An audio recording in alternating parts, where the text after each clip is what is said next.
بسم اللہ الرحمن الرحیم۔ السلام علیکم ورحمۃ اللہ وبرکاتہ۔ سامعین و ناظرین، آج کی اس ویڈیو میں شمر جس نے امام علی مقام کا پانی بند کر دیا تھا اس کے انجام کے بارے میں بتایا جائے گا، لیکن اس سے پہلے اگر آپ ہمارے چینل پر نئے ہیں تو آپ سے یہ ضرور گزارش کی جائے گی کہ ہمارے چینل کو سبسکرائب کر دیں، بیل آئیکن کو پریس کر دیں تاکہ ہر نئی آنے والی ویڈیو آپ تک پہنچ سکے۔ سامعین و ناظرین، جب شمر نے باقی تمام امام حسین علیہ السلام کے قاتلین کا انجام دیکھا تو اپنے گھر سے بھاگ نکلا۔ ایک ویرانے میں جا پہنچا جہاں پر اس نے ایک خیمہ لگا ہوا دیکھا۔ خیمے کے اندر گیا تو امام زین العابدین عبادت کر رہے تھے۔ واقعہ کربلا کے بعد امام علی مقام اکثر اوقات جنگلوں، ویرانوں، بیابانوں میں خیمہ لگا دیا کرتے تھے، وہاں پر عبادت کرتے تھے۔ جب خیمے میں پہنچا تو اس نے امام زین العابدین سے پانی مانگا۔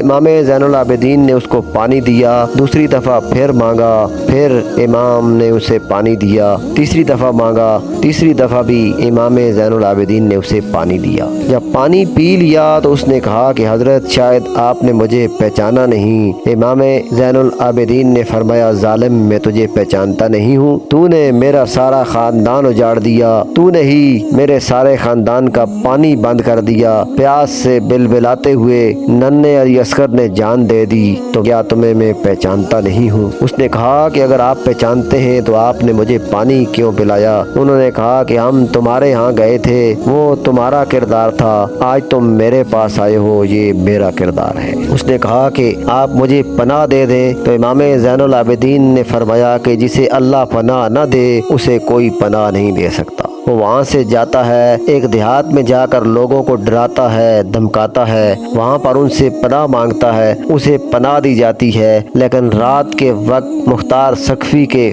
بندے آ جاتے ہیں، اسے پکڑ کر رسیوں میں جکڑ کر مختار سقفی کے پاس لے جاتے ہیں۔ مختار سقفی کے پاس جب وہ پہنچتا ہے، مختار سقفی اسے کہتا ہے کہ تو میرے امام کے بچوں پر پانی بند کرتا تھا، تو کہتا تھا کہ چرند پرند درند پانی پی سکتے ہیں لیکن خاندان رسول پانی نہیں پی سکتے۔ تو نے کہا کہ سب کے لیے پانی ہے لیکن علی اصغر و علی اکبر کے لیے پانی نہیں ہے۔ مختار سقفی حکم دیتا ہے کہ اس کو بھی بھوکا پیاسا چھوڑ دو۔ 3 دن تک بھوکا پیاسا اسے باندھ کر رسیوں میں جکڑ کر چھوڑ دیا جاتا ہے، پیاس پیاس کی صدائیں لگاتا ہے۔ مختار سقفی کہتا ہے کہ اس پر بھوکے کتے چھوڑ دو۔ بھوکے کتے اس پر چھوڑے جاتے ہیں، اس کا گوشت نوچتے ہیں، اسے کھا جاتے ہیں۔ تو مختار سقفی کہتا ہے کہ اعلان کر دو کوفے کے بازار میں کہ جو خاندان رسول کا دشمن ہوتا ہے اس کی جان بھی بڑی مشکل سے نکلتی ہے۔ سامعین و ناظرین، آپ نے دیکھا کہ کس طرح امام علی مقام کے قاتل